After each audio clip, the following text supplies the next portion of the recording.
As you saw with Lunsford Bridges in the previous segment, he's measured and deliberate in his comments on business and life. Steve Williams, chairman and CEO of Maverick Transportation, is pretty certain of what he believes too. His delivery style reflects the name of his company. After all, he's a Maverick at heart. So 20 years ago, there were 3 topics that you and I were talking about, and I think this is going to surprise you. We were talking about infrastructure at the state and federal level. We were talking about driver shortages, and we were talking about government mandates. Could we have that same conversation? I would love to. Today? Yeah, it's actually the same talking points, but you know, it's really a shame. 20 years is a long time for your program to have benefited the public here in Arkansas. But put in context, it was 5 years earlier than that since we had our last federal fuel tax increase. And unfortunately, it wasn't adjusted for inflation. So, you know, there's 5 million more people on the roads today than there was when you did our last show 20 years ago. 5 million more. I've had you on in between then, so well, yeah, you but were I'm on just, that first one. Well, Yes, there was, no.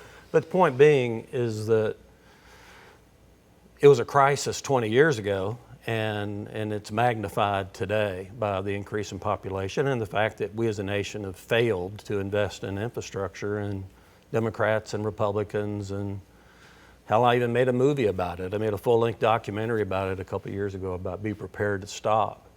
And because we are passionate, we live in that space all the time, my people do, and I care about that. So we've advocated for a lot of change, plus increasing our fuel taxes, and because we haven't done anything for 25 years, it's going to almost take a doubling for us to really have adequate funding to build the kinds of highway infrastructure that we need to have to safely operate in this world. You'd be supportive of the highway tax plan that came out of the Arkansas legislature. Yes. Let's talk about on government mandates. You have been a supporter of some government mandates. Oh, absolutely. The electronic logging and some of the other things that have put more regulations on the trucking industry. Why? That's counterintuitive, I think, for some people. Why? Especially named Maverick. Well, you know, and that is true. And I mean, nobody likes to be told what to do. But frankly, the way I've looked at it is always driving a truck or owning a truck line is a privilege. I mean, it's not an entitlement, and with privileges come additional responsibilities. And because of the changing environment that we're operating in, much more congestion, and it's terrible in places in this country. We've got it pretty good around here. We go up and down the I-95 corridor on the East Coast, and you just can't imagine what kind of environment these people work in. But to cut to the point is that there are so many people that just cannot connect those dots, and they're worried about what they're going to be doing next week, and they don't want another government mandate to change the way they're going to have to operate, or their behavior, or their lifestyle. And it's time for those people to subscribe to the notion that we have to change what we're doing if we're going to continue to improve our highway safety, which we must do, and it's not really great right now. So I just look at it that there are I spent a lot of time over the last 20 years in research. I was on the National Academies of Science Transportation Research Board. I chaired the American Transportation Research Institute because I've been very vocal about what needed to be done, but I wanted to make sure that I was right in developing my opinion. So once we got the facts right, then what are the solutions look like in the short term and long term, and then let's get with it. Yeah. Because, you know. And you've gotten with it. And we've gotten with it. Yeah. And we've changed a lot of things. I say we. And I think people are generally, if they have the right state of mind on what the future challenges are, they subscribe to that. And I think that, I know, just from our personal experience, I mean, we were a pretty good motor carrier 20 years ago.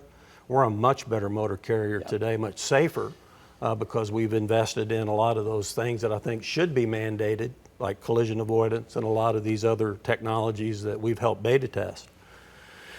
And, you know, there's just a lot of people won't do that until they're forced to do it. And if that's what makes them to drink the Kool-Aid, then let's help them drink the Kool-Aid.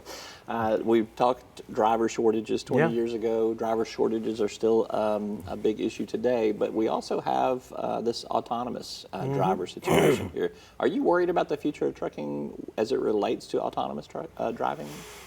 No, and I was at a meeting at NHTSA some years ago and asked them how far out that was, and they said, well, we really can't comment on that. And I said, oh, come on, just leak a little bit of information. But we all have our opinions, and there's new technology coming down the pike. And no, I'm not threatened by autonomous trucks, nor do our truck drivers need to be. I mean, we have a tremendous demographic challenge, number one. We don't have enough people coming into the industry that there are retiring, and that's just simply a demographic issue. Many people have ignored that, but it's very real, much like climate change is very real, and we can get into that if you'd like. Not everybody agrees with that one either. But the fact is that there is a opportunity for us to leverage all the components of autonomous trucks: collision avoidance, lane departure control, roll stability. A lot of the technology that we have on all of our trucks today are all the key components of autonomous vehicles. And it's like I tell our drivers, because they get like, oh, I'm not going to lose my job. This is a great job, but what am I going to be doing 20 years from now? I'm going to say, well, you're going to be making more money, and you're going to be working less hours, and you're going to have a better job 20 years from now. It's going to be much safer because of the equipment that we've put you in. Now, again, should that be mandated? I think it should be. It's not rocket science, but a lot of people don't want to subscribe to that. Right.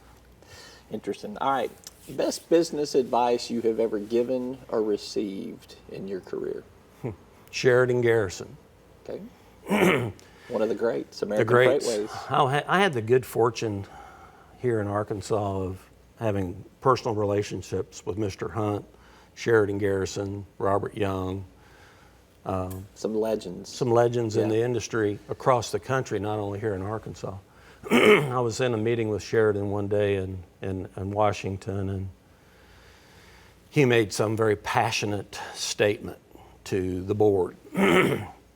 And I sat down. I was really motivated by because he was like the only one speaking the way he was talking.